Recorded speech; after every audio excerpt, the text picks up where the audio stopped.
Hello everybody and welcome to CX Today. I'm your host Floyd, and for today's video I'm joined by Bill Neblock from OneMagnify.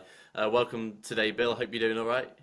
Yeah, doing great. Thanks for having me today. Looking forward to Yeah, it. no worries. Glad to have you on the platform.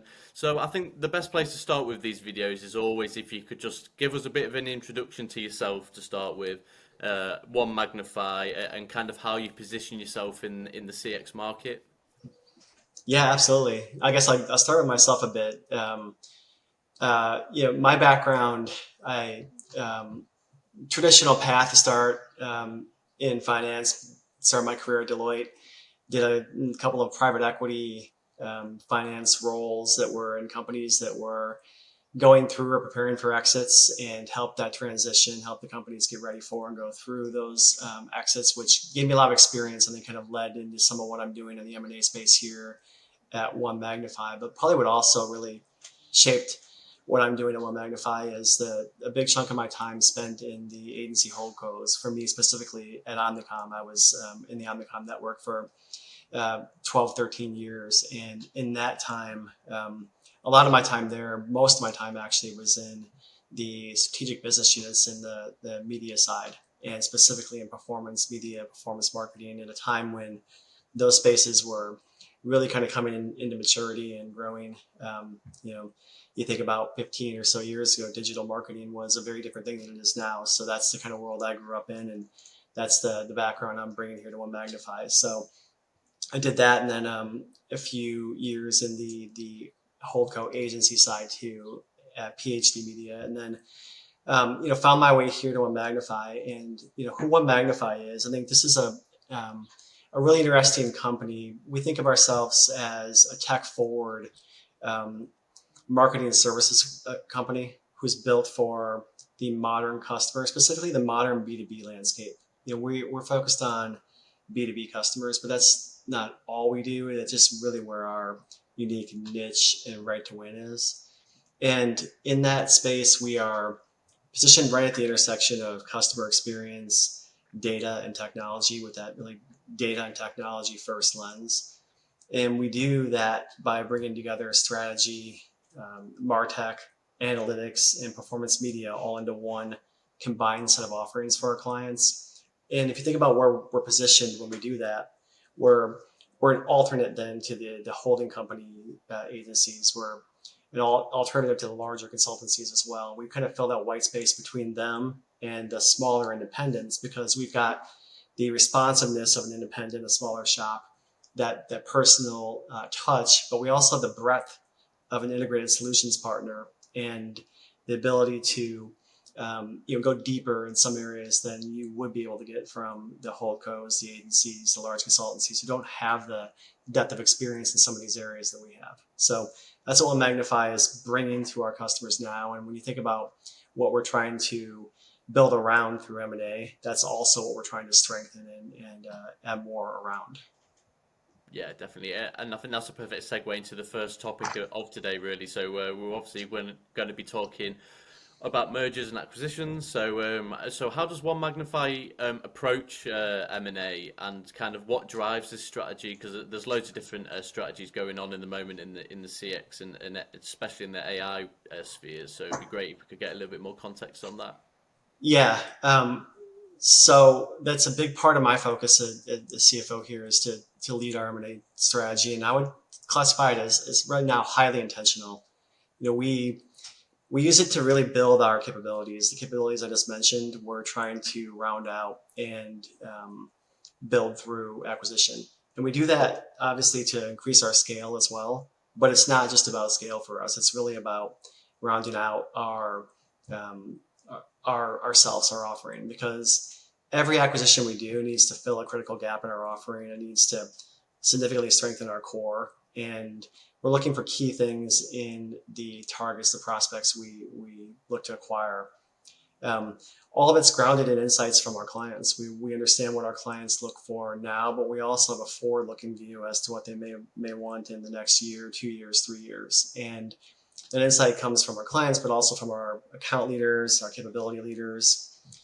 We get feedback also from outside our current marketplace too. We've leveraged some strong partnerships we have with outside consultancies in the network in the space who we think understand the space really well as well in our own networks to get a sense of where we think this landscape is moving, and we want to stay ahead of it. So I would say we're not a volume acquirer. We focus on fit. Um, we focus on value creation, and we focus on long-term synergy when we are approaching any of the targets we talk to. And I'd probably sum it up as saying we are focused on disciplined execution when we trim down our pipeline and we start to enter into a deal phase. And then post-deal integration is really key to us. We've invested in resources, not just myself, but teams around us to make sure once we complete an acquisition that the integration goes well and that it actually delivers on the growth thesis that we set out to accomplish after we close. Yeah, definitely. And I think one of the most exciting bits about M&A approaches is like as you continue, you build up more and more of a bank of kind of like information and intelligence and strategy, and that can help kind of shape the direction of places like OneMagnify. So it's always really interesting to talk about that. And obviously, you've made several strategic acquisitions in recent years. So it'd be great if you could elaborate on some of the most significant ones and how they've contributed to OneMagnify's capabilities. Yeah, for sure. And I think just like I was mentioning, each of our recent ones, each of our recent acquisitions was designed to unlock a specific strategic capability. So in 2023, we did two key acquisitions, two companies, RXA and Splash. They helped us collectively scale our AI and our analytics offering. And those offerings really became the platform that we build off of now. So when we start our customer engagements, they're all built off of the root of data and analytics. We want to make sure we understand our customers' needs and their audience needs from a data-driven lens. RxA specifically added predictive modeling and marketing performance tools to the mix, and Splash brought expertise in customer intelligence, AI, and automation. And those two um, happened really close to the same time and became almost a combined toolkit for us. We integrated those together really quickly and really well, and together they've elevated how we help clients make the data-driven decisions that are important to how we go about our business. And then last year in 2024, we acquired Emoto, which was the Martech stack that was built by Ericsson. And what we got from that was really programmatic media infrastructure, particularly in CTV and AI powered dynamic creative, which is where they're really strong. And what that does for us is it enables us to run performance media campaigns through a more efficient and really, frankly, a higher margin supply chain that we have a greater control over. It gives our clients better value in that process. And so, in doing so, we're also opening up more monetization channels through Emoto's network because they've got their own DSP built, they've got their own ad exchange built, and really more importantly, probably they've got a unique set of publisher deals, publisher inventory that provides our clients with premium ad inventory that they can use to better reach their own clients.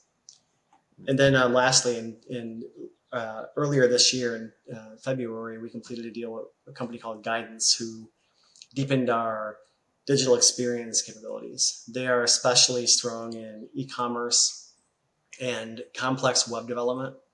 And their strength is in platforms like Shopify, Salesforce, e-commerce platforms that like complement our broader CX, our customer experience, and our MarTech offerings. And they help us tie those two things together for our clients. So now you think about all the things I described as it being a number of different offerings that we have always been able to bring to our customers. These capabilities allow us to tie those things together better in a more synergized, cohesive set of end-to-end solutions. And that helps us really deliver better across the digital stack. So collectively, these moves really allowed us to shift from being individual services to an integrated solution offering, which gives us a stronger foundation for growth. And obviously, we continue to differentiate ourselves from the competitors like the holdcos and the consultancies, because we've got a more rounded and more integrated offering by doing these type of moves. Yeah, definitely. And I think obviously integration is probably one of the biggest bottlenecks for CX leaders, across industries. So if you can kind of get your head around that, it becomes your USP, doesn't it? And then if the biggest bottleneck is kind of answered for them, then it makes the whole process is like simplified, doesn't it? 100%. Yeah, integration is, we've learned as we've gone through this, but also, from our past experience, and we know that integration has to be thought of from the start when we approach. Before we make an offer, we need to think about what the integration may look like, not just from a people standpoint, but really from a product standpoint. How will these new tools, technologies, capabilities come together in a more cohesive, collective offering for our clients? And if they can't, it becomes a really difficult deal for us to imagine. It would have to stand alone separately, which is just not the model that OneMagnify approaches. We're not a holdco. We're not um, a, a set of point solutions. We are an integrated set of solutions for our clients, so we can deliver them what they need where they need it. Yeah, definitely. And obviously, you've got quite a few of these acquisitions under your belt now. So, how would you describe the current state of your M&A strategy? Has everything gone according to plan, or have you kind of like diverged and differentiated them on the path? Because obviously, M&A strategies are really difficult to, one, come up with, but two, execute. So Yeah, it'd be quite interesting to hear the kind of like nuances that you guys have had along the way. yeah. It's that's a great question. M&A strategy is kind of like the Monday morning quarterbacks and like the NFL draft. You can have a great plan, but you never know quite know how it's going to unfold. And it's really easy to decide in advance what you want to do and what your pipeline should look like. But you got to, the actual companies and prospects have to show up and they've got to fit. And it's really easy to try to, you know, get excited about a prospect and want to find a fit for it. And we have to just, remain disciplined and make sure we're not falling into that trap, because that's probably been the biggest challenge for us in a lot of ways, is just wanting to uh, fuel growth through M&A and not being disciplined enough about where we find it from. What we've seen in the marketplace this year has really been interesting. Obviously, the world is the economy is going through a lot of uncertainty, and that's brought uncertainty, I think, in this space as well. Some of the sellers who, we've talked to are not quite sure whether they want to go to market this year or not. Is this the right time or not? And then that makes our job, more interesting, because we've got to figure out the same answer on our side. Is this the right time to acquire? And if so, what's the right way to think about this from a pricing and integration perspective? And what might the market do to us collectively? We don't know, with things like tariffs or other changes in the marketplace. What impact might that have on our collective offerings? So all of those factors we got to think about on a kind of fluid basis.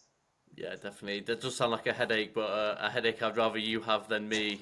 So I'm sure you guys are working hard around that. But I think another thing that's worth talking about is about your M&A strategy. Is obviously an acquisition and a merger will mean one thing for an enterprise, but it'll mean something different for investors and customers. So how do you strike that balance to make sure that customers and investors are kind of feeling that uncertainty, both from pre-existing customers from the companies you've acquired, but also your own customer base? Yeah, that is definitely part of the challenge. I think it really starts with having an idea of what this roadmap is. Who do we think we're going to be in 3 years? Who do we think our customers need us to be in 3 years? And to some extent, frankly, what does an investor need us to look like in 2 or 3 years? So everything we do has really two lenses. It's got a strategic lens, which is what do we need to drive current revenue growth for ourselves, and that's done by driving better strategic value for our clients. And then there's the value lens, which is what drives the most enterprise value collectively for all of us in these type of transactions. And so we've taken, again, tried to stick to a really disciplined approach of looking at every opportunity through those two lenses and creating a matrix of trying to think of those as on a quadrant. Everything's going to be somewhere on a spectrum, but if we can plot those on a quadrant where you've got things like scalability and strategic potential on one axis and the value maybe on another axis. You can plot out which of these opportunities make the most sense for us in different lights. And then the hard part is telling that story to those who actually spend the money. So our board, our investors, and our leadership. Does my thesis, do my thoughts on what these prospects drive from a value creation or a strategic perspective align with what everyone else thinks? And we do that by gathering a lot of feedback internally and building consensus as much as possible. Yeah, brilliant. Thank you for covering that off. And I think that's actually all we've got time for. These videos always race away with us. So just like to thank you for your time, for joining me today, Bill, and also thank you to our audience for continued support on the videos. You can always like and subscribe, really helps the channel. But yeah, I'd just like to thank you for your time again, Bill. It was great going over the strategy, and I learned a lot. I'm sure our audience did too. So yeah, just like to thank you for your time. Yeah, likewise. Thanks for your time. Great talking to you.